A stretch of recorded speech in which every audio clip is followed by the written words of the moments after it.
Okay, good evening, ladies and gentlemen. My name is Nemeko Adelere. I just sat, and I just have a brainwave, thinking about how Nigeria can actually, the governments, federal, state, and local governments, those in authority can actually leverage on the power of Nigerian diasporans to create mega wealth, to create export markets, deliberate food export markets of not less than $60 billion. Do you know, one of my friends, I was chatting with one of my friends that lives in North America, and I was looking at food commodities, price of food commodities, and it shocked me. I saw 150 gram of potato chips going for $2.30, and I did a mental calculation. A kg is about $15, and there's no rocket science in doing potato chips and getting the FDA certification to export it into North America. And I looked at the bell pepper. America does about $2 billion import. Canada does about $287 billion. Yam, America does about $93 million per annum. Canada does about $2 million. Palm oil, half a liter is almost about $12. And then I sit down. Nigeria has over an estimated 5 million to 10 million diasporans scattered across the world. And if you go to most of the African shops, what you see are mostly products from Ghana and other African countries. You go to Watford, go to most of the local shops where they sell African foods and African commodity goods. They are controlled by Pakistanis. Now close your eyes and imagine.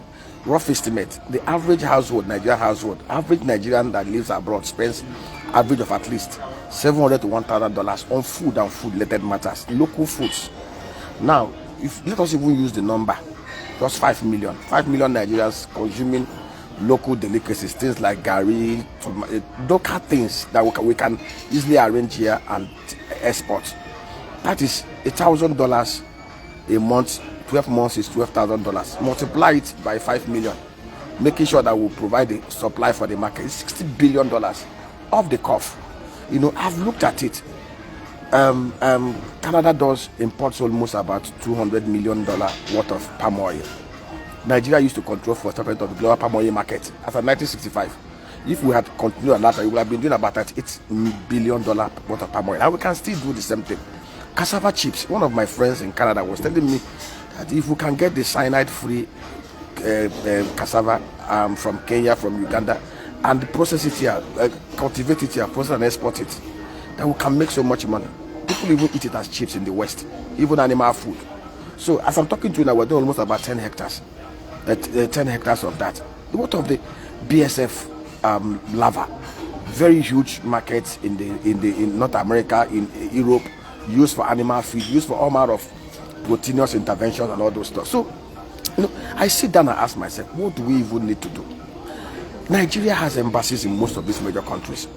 For a country that have been talking about diversifying export, for a country that knows that crude oil does not even make the cut, we are supposed to have very strong chief commercial attaches, for our embassies. That what they will just do is to see how they can link up our diasporans with local entrepreneurs.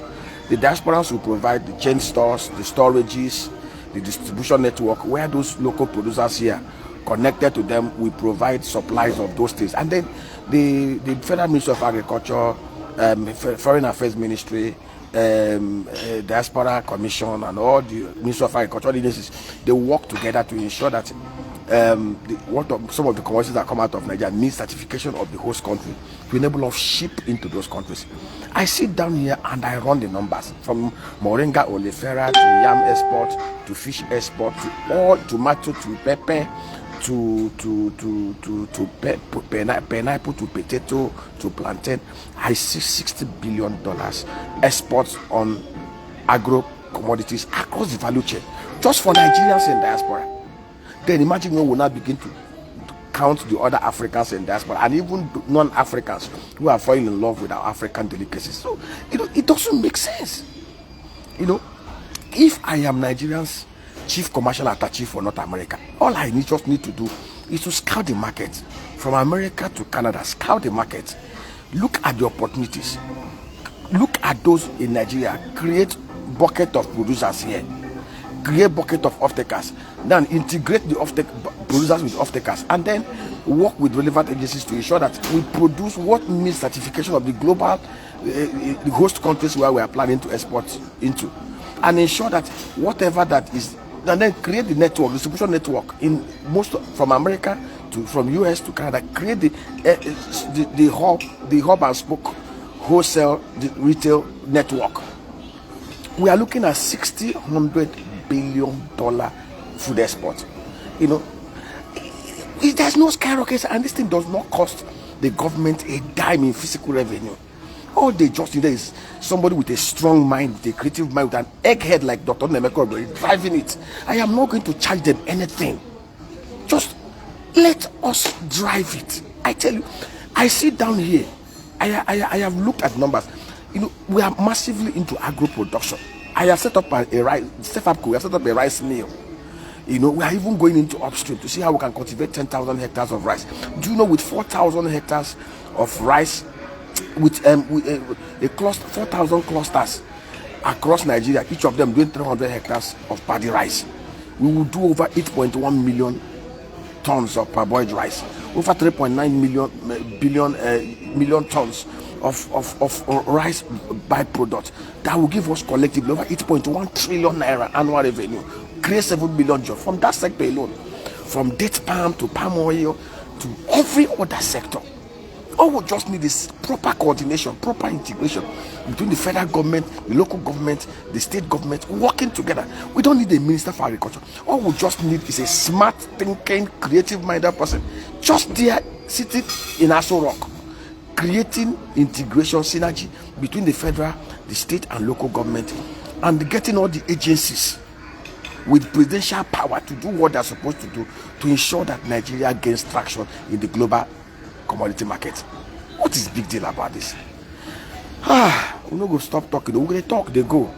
We're going to talk, they go. Just close your eyes and imagine this kind of things that we'll share.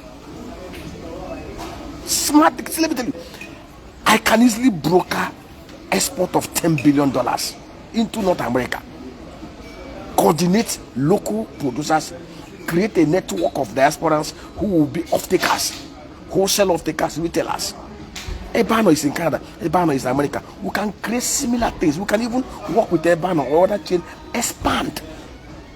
We will trap everything. Everything will export here. Nigerians there will have quality food commodities.